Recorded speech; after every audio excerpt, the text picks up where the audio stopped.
महासमुंद में विधायक योगेश्वर राजू सिन्हा ने रुद्रा महाअभिषेक का किया आयोजन। सीएम विष्णुदेव साय पूजा में हुए शामिल।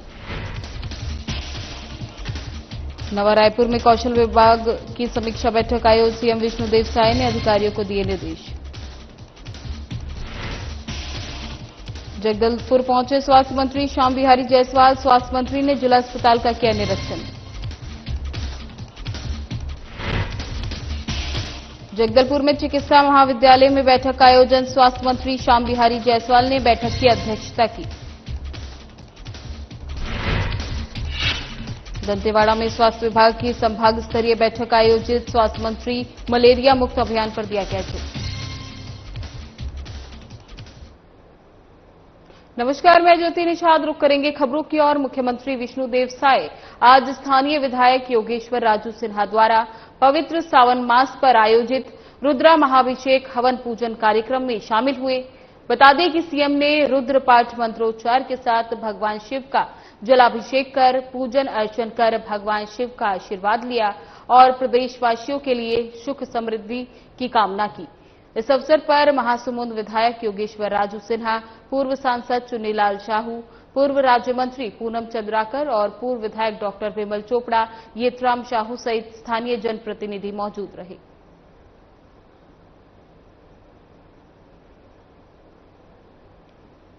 बता दें कि मुख्यमंत्री विष्णुदेव साय आज स्थानीय विधायक योगेश्वर राजू सिन्हा द्वारा पवित्र सावन मास पर आयोजित रुद्रा महाभिषेक हवन पूजन कार्यक्रम में शामिल हुए। बता दें कि सीएम ने रुद्र पाठ मंत्रोच्चार के साथ भगवान शिव का जलाभिषेक कर पूजा अर्चना कर भगवान शिव का आशीर्वाद लिया और प्रदेशवासियों के लिए सुख समृद्धि शांति की कामना की। इस अवसर पर महासमुंद विधायक योगेश्वर राजू सिन्हा, पूर्व सांसद चुन्नीलाल साहू, पूर्व राज्य मंत्री पूनम चंद्राकर और पूर्व विधायक डॉक्टर विमल चोपड़ा, येतराम साहू, स्थानीय लोग जनप्रतिनिधि मौजूद रहे।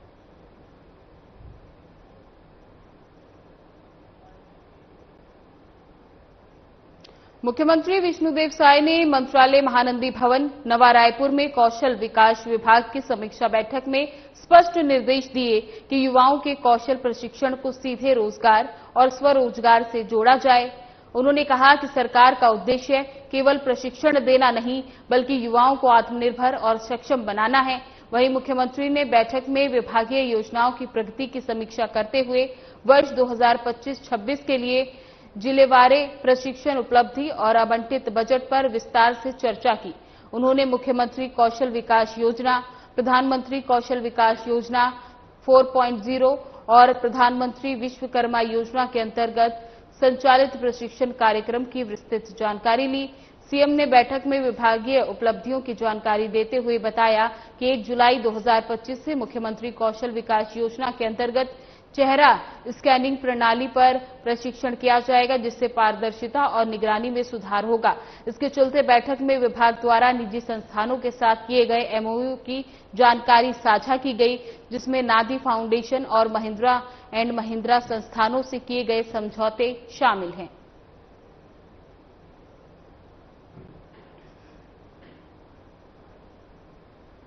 मुख्यमंत्री विष्णुदेव साय ने मंत्रालय महानंदी भवन नवा रायपुर में वन एवं जलवायु परिवर्तन विभाग की समीक्षा बैठक की, जहां सीएम ने बैठक को संबोधित करते हुए कहा कि हाथी, मानव द्वंद्व और अन्य हिंसक वन्य प्राणियों द्वारा जनहानि, पशुहानि और फसल क्षति की घटनाएं राज्य के वनांचल क्षेत्रों में चुनौती बनकर उभर रही हैं। ऐसी स्थितियों में शासन की जिम्मेदारी है कि पीड़ितों को शीघ्र और न्यायसंगत सहायता उपलब्ध कराई जाए। मुख्यमंत्री ने निर्देश दिए कि सभी संबंधित प्रकरणों का नियम अनुसार त्वरित निराकरण सुनिश्चित किया जाए। वहीं बैठक में वन एवं जलवायु परिवर्तन मंत्री केदार कश्यप ने अधिकारियों को निर्देशित करते हुए कहा कि शासन द्वारा प्रदत्त सहायता समय पर प्रभावितों तक पहुंचे, इसके लिए विभागीय समन्वय को और अधिक मजबूत किया जाए। वहीं जनहानि, स्थायी अपंगता, पशुहानि, मकान क्षति और फसल हानि के लिए दी जाने वाली क्षतिपूर्ति दरों को वृद्धि किए जाने का प्रस्ताव भी बैठक में प्रस्तुत किया गया। इसके चलते बैठक में प्राकृतिक आपदाओं से होने वाली फसल क्षति के आरबीसी के प्रावधानों के अंतर्गत दी जाने वाली सहायता राशि पर चर्चा की गई।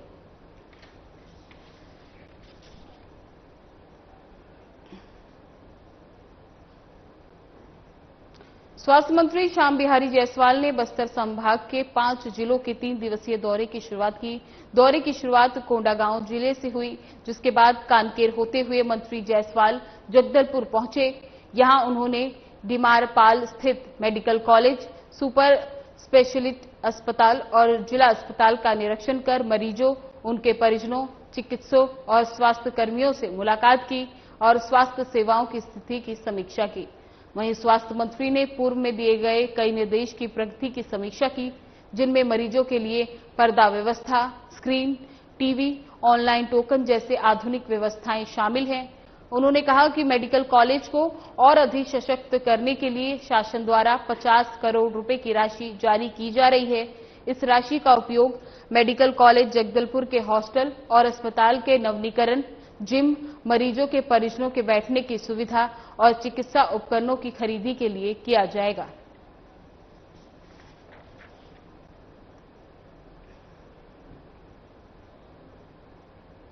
जगदलपुर में स्वास्थ्य मंत्री श्याम बिहारी जायसवाल ने बलिराम कश्यप समिति शासकीय चिकित्सा महाविद्यालय में बैठक का आयोजन किया। बैठक में मंत्री जायसवाल ने स्वास्थ्य विभाग के अधिकारियों और कर्मचारियों को मानवीय दृष्टिकोण से कार्य करने की सलाह दी। उन्होंने कहा कि मरीजों की सेवा को केवल ड्यूटी न समझे, बल्कि सेवा भाव के साथ इस क्षेत्र में अपना योगदान दें। वहीं मंत्री जायसवाल ने अधिकारियों को संबोधित करते हुए कहा कि मंत्री और सचिव तो समय समय पर बदलते रहेंगे, लेकिन आप सभी को जीवन भर इसी क्षेत्र में कार्य करना है। बता दें कि बैठक में कुल 14 करोड़ 46 लाख के विभिन्न विकास कार्यों को स्वीकृति प्रदान की गई। इस दौरान सीजीएमएससी के अध्यक्ष दीपक महास्के, स्वास्थ्य विभाग के सचिव अमित कटारिया, महापौर Sanjay Pandey, commissioner Doman Singh, collector Harish S, medical college के डीन, अस्पताल अध्यक्ष समेत स्वशासी समिति के सदस्यगण उपस्थित रहे।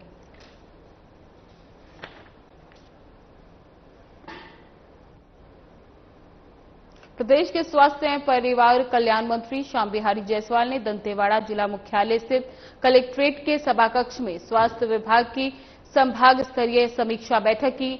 बैठक की शुरुआत में उन्होंने मलेरिया मुक्त अभियान पर विशेष जोर देते हुए कहा कि बस्तर संभाग में मलेरिया नियंत्रण के प्रयासों को और अधिक सघन, क्षेत्रीय डाटा आधारित बनाने जरूरी है। मंत्री ने सभी मुख्य चिकित्सा और स्वास्थ्य अधिकारियों और सिविल सर्जन को निर्देश दिया है कि वे अपनी पूरी क्षमता के साथ कार्य करें। इसके साथ ही उन्होंने कहा कि मलेरिया उन्मूलन के लिए छोटी छोटी बातों पर गंभीरता से ध्यान देना जरूरी है, क्योंकि यही सतर्कताएं मिलकर बड़ा परिणाम देती हैं। मंत्री जायसवाल ने स्पष्ट निर्देश दिए कि डीडीटी का छिड़काव स्कूलों, आंगनबाड़ियों, आश्रम शालाओं और पोटा कैबिनों में मशीन मोड़ किया जाए, ताकि मलेरिया की रोकथाम प्रभावी ढंग से हो सके। साथ ही सभी स्वास्थ्य अधिकारियों को निर्देशित किया गया कि वे मच्छरदानी के उपयोग को लेकर अधिक से अधिक जन जागरूकता फैलाएं।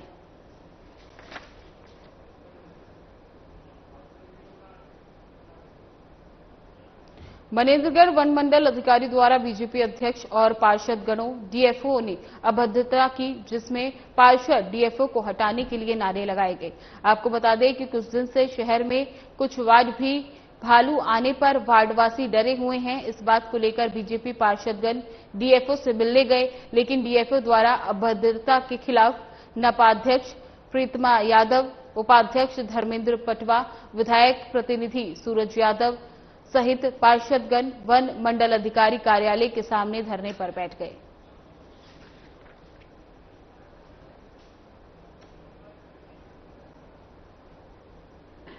थाना प्रभारी जितेंद्र कुमार साहू के नेतृत्व में चारमा थाना पुलिस की टीम द्वारा शासकीय हाई स्कूल पिंडरीपानी में जागरूकता कार्यक्रम का आयोजन किया गया। इस कार्यक्रम के तहत छात्र छात्राओं को महिला संबंधी अपराधों से बचाव, साइबर फ्रॉड से सतर्कता और यातायात नियमों के महत्व के बारे में विस्तार से जानकारी दी गई।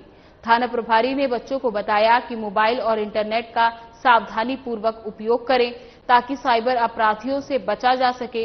इसके साथ ही महिला सुरक्षा को लेकर कानून की जानकारी देते हुए बेटियों को आत्मनिर्भर और सतर्क रहने की सलाह दी गई। यातायात नियमों की जानकारी देते हुए छात्रों को हेलमेट पहनने, सड़क पर अनुशासन बनाए रखने और ट्रैफिक संकेतों का पालन करने की अपील की गई।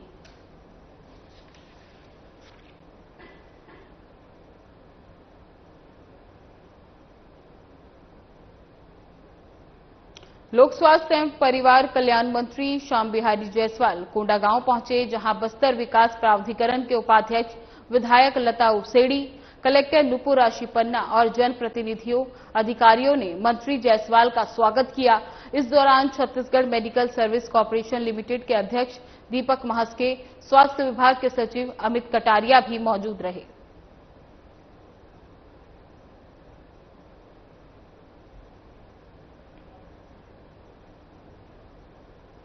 कोंडागांव प्रदेश के लोक स्वास्थ्य और परिवार कल्याण चिकित्सा शिक्षा मंत्री श्याम बिहारी जायसवाल ने जिले के प्रवास के दौरान जिला चिकित्सालय और सामुदायिक स्वास्थ्य केंद्र फरसगांव का औचक निरीक्षण किया। इस दौरान स्वास्थ्य मंत्री जायसवाल ने मरीजों से बातचीत कर उनका हालचाल जाना और वहां मिल रहे चिकित्सीय सुविधाओं की जानकारी ली। स्वास्थ्य मंत्री ने स्वास्थ्य विभाग से अधिकारियों से अस्पताल में पहुंचने वाले मरीजों का बेहतर इलाज की सुविधा उपलब्ध कराने का निर्देश दिया। उन्होंने कहा कि राज्य के नागरिकों को बेहतर स्वास्थ्य सुविधा उपलब्ध कराना शासन की प्राथमिकता है। मंत्री जायसवाल ने जिला चिकित्सालय में नए ऑपरेशन थिएटर के निर्माण के लिए 80 लाख रुपए की स्वीकृति प्रदान की।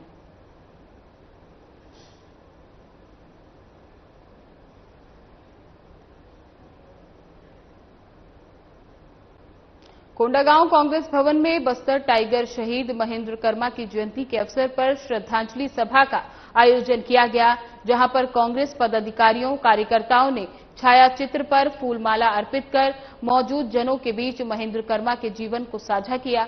श्रद्धांजलि सभा के दौरान पूर्व जिलाध्यक्ष झुमुकलाल दीवान, प्रभारी महामंत्री रितेश पटेल, जेपी यादव, शहर अध्यक्ष नरेंद्र देवांगन, सुकुर खान, ब्लॉक अध्यक्ष और कई कांग्रेस नेता और लोग मौजूद रहे।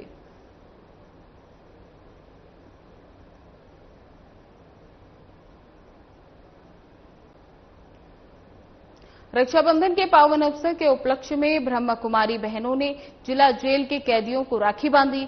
वहीं सैकड़ों कैदियों ने आगे के जीवन में अच्छा काम करने का संकल्प लिया। सरिता दीदी ने राखी का महत्व समझाते हुए कहा, ये साधारण धागा नहीं, ये धागा हमारे संबंधों को एक प्यार के पवित्र बंधन में बांध कर रखता है। आप सभी ऐसे समय पर अपने परिवार की याद आती होगी। हम बहनें आपको राखी बांधते समय यही खर्ची मांगती हैं, 1 आना और 5 खोटे सिक्के, यानी कि आपको संकल्प लेना होगा कि दिन में एक बार समय निकालकर आध्यात्मिक ज्ञान सुने और 5 खोटे सिक्के अर्थात अपने अंदर के 5 विकार काम, क्रोध, लोभ, मोह, अहंकार का त्याग करें। इसके साथ ही जेलर डहरिया ने शुभ प्रेरणा दी और ब्रह्म कुमारी बहनों का धन्यवाद किया।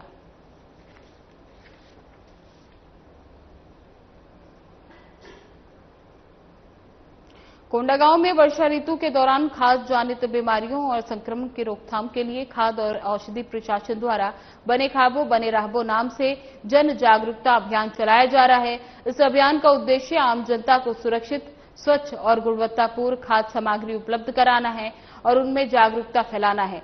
यह अभियान राज्य के समस्त जिलों में 6 अगस्त से चलाया जाएगा, जिसमें खाद्य और औषधि प्रशासन द्वारा जिले के street food vendors, hotel, restaurant और अन्य प्रतिष्ठानों की सघन जांच की जा रही है। इस दौरान चलित खाद्य प्रयोगशाला के माध्यम से मौके पर ही खाद्य पदार्थ की गुणवत्ता की जांच की जा रही है।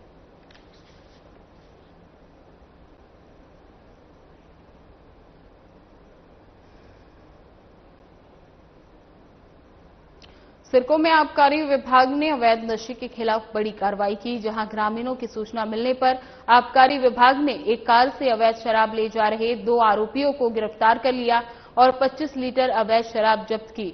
बता दें, कार्रवाई में आबकारी उप निरीक्षक हृदय कुमार तरपुड़े, मिर्जा जाफर बेग, राजकिशोर पांडे सहित महिला गार्ड ओमलता नेताम शामिल हैं। वहीं ग्रामीणों और पंच सरपंच के सहयोग से कुल 50 लीटर से अधिक अवैध शराब बरामद की गई।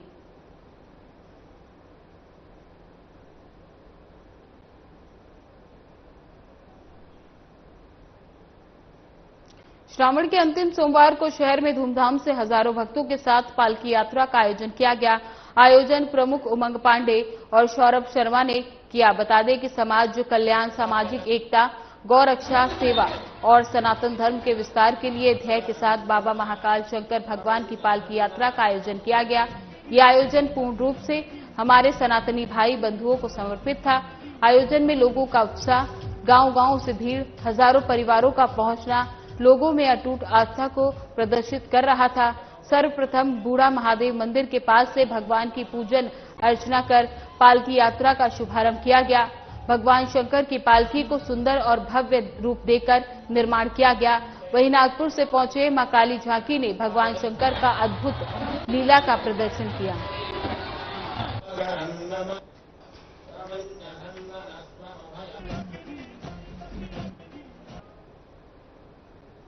प्रदेश के लोक स्वास्थ्य और परिवार कल्याण चिकित्सा शिक्षा मंत्री श्याम बिहारी जायसवाल ने कोंडागांव जिले के प्रवास के दौरान जिला चिकित्सालय और सामुदायिक स्वास्थ्य केंद्र फरसगांव का औचक निरीक्षण किया। इस दौरान स्वास्थ्य मंत्री जायसवाल ने मरीजों से बातचीत कर हालचाल जाना और वहां मिल रहे चिकित्सीय सुविधाओं की जानकारी ली।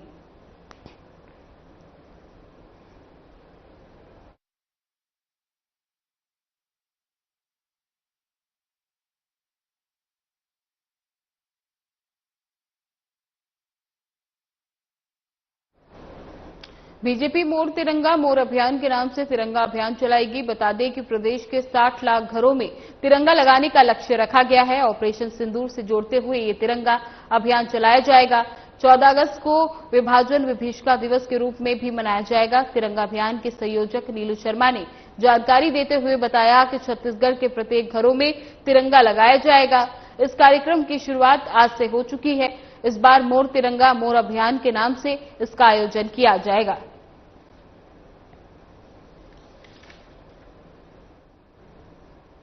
विभीषिका दिवस है। निश्चित रूप से आप सभी जानते हैं कि उस दिन देश के जो है वो 2 टुकड़े हुए थे और किस कारण से क्या था उस समय जो तत्कालीन उस समय के प्रधानमंत्री हुआ करते थे और हमारे जो कांग्रेस की इसमें क्या उस समय की जो लोग थे उनकी जो भूमिका थी, तो उसको 14 अगस्त को जो विभाजन विभीषिका दिवस मनाने के पीछे कारण ये है कि नई पीढ़ी को ये बताना कि हमारा जो 14 अगस्त को देश 2 भागों में बटा था और उस 2 भागों में बांटने के पीछे जो एक राजनीतिक षड्यंत्र था।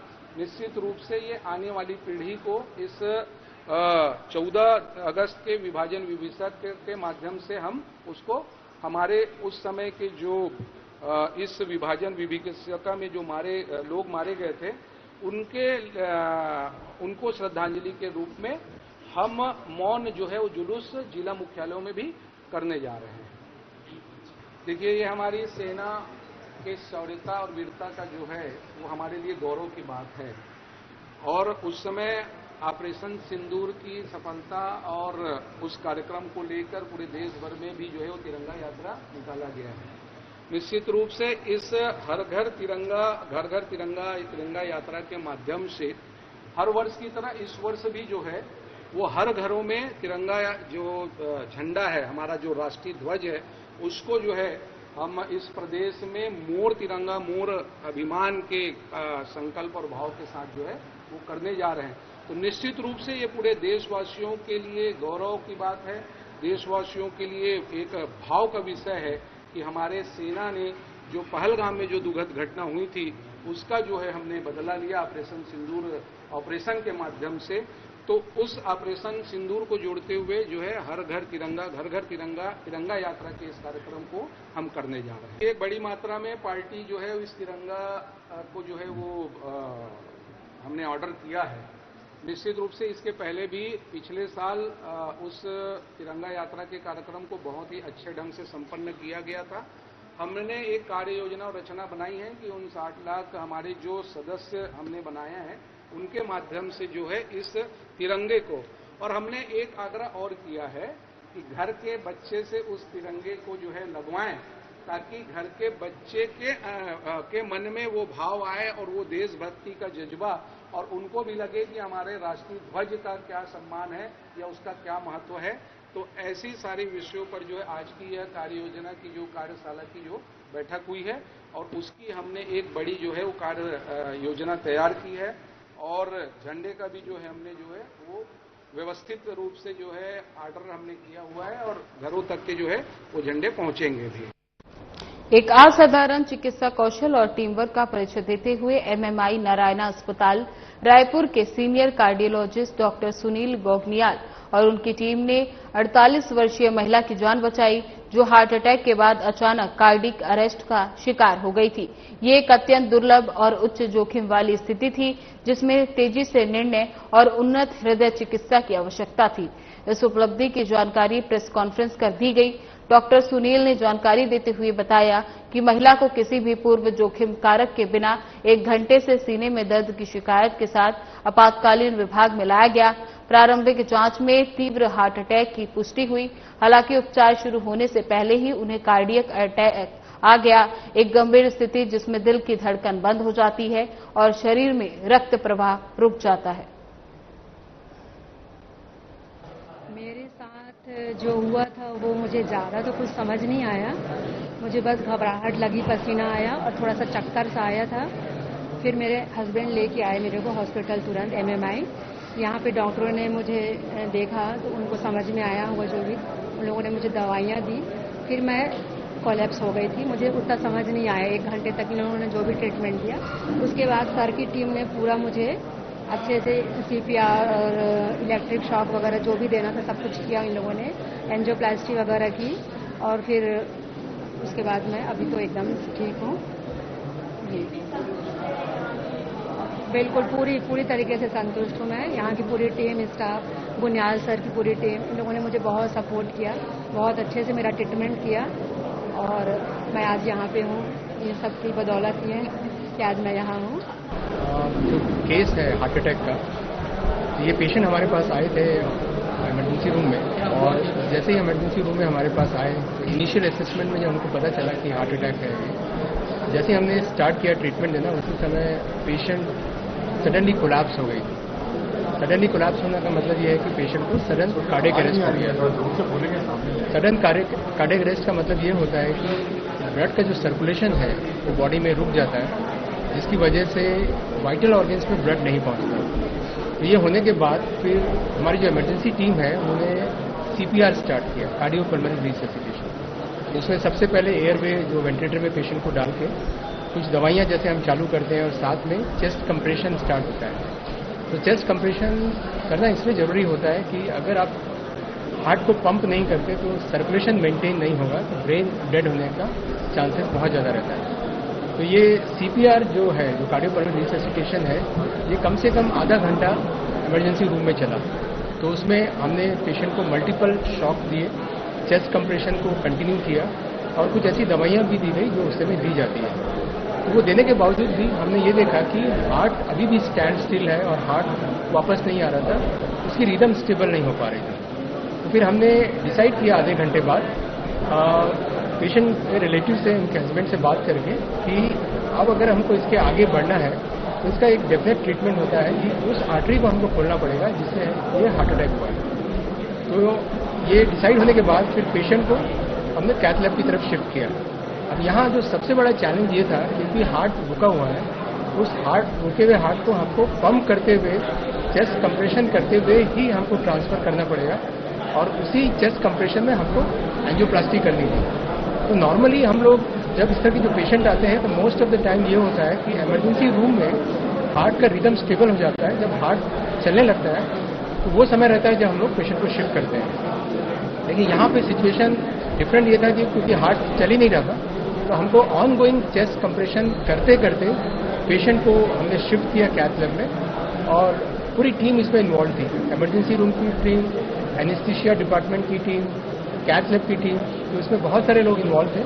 और इसमें हमने कंप्रेशन करते करते जो एंजियोप्लास्टी के जो क्रिटिकल स्टेप्स होता है, क्योंकि इस तरह के कंडीशन में एंजियोप्लास्टी करना भी बहुत टफ एक चैलेंज होता है, तो इसको धीरे धीरे स्टेप बाय स्टेप आगे बढ़े और अल्टीमेटली हमने इसमें सफलता पाई और उस आर्टरी को खोला। जैसे ही आर्टरी खोलने के बाद फिर पेशेंट धीरे धीरे करके स्टेबल होने लगा, ब्लड प्रेशर आने लगा, चेस्ट कंप्रेशन का जरूरत नहीं पड़ा। फिर हमने पेशेंट को शिफ्ट किया आईसीयू में, और आईसीयू में फिर स्टार्ट होता है पोस्ट रिससिटेशन केयर का, जो हमारी वहाँ जो टीम है फिर उन्होंने स्टार्ट किया।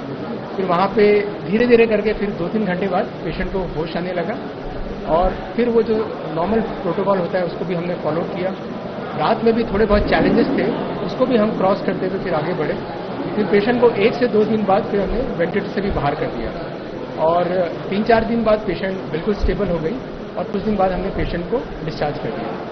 इसमें सबसे अच्छा चीज़ ये देखा गया है कि बहुत बार एक्चुअली ये जब हम CPR करते हैं या पेशेंट को रिससिटेट किया जाता है, बहुत बार कई बार किडनी डैमेज हो जाता है, कई बार ब्रेन में इरिवर्सिबल डैमेज होता है। तो फिलहाल बुलेटिन में बस इतना ही। बने रहे हमारे साथ। नमस्कार।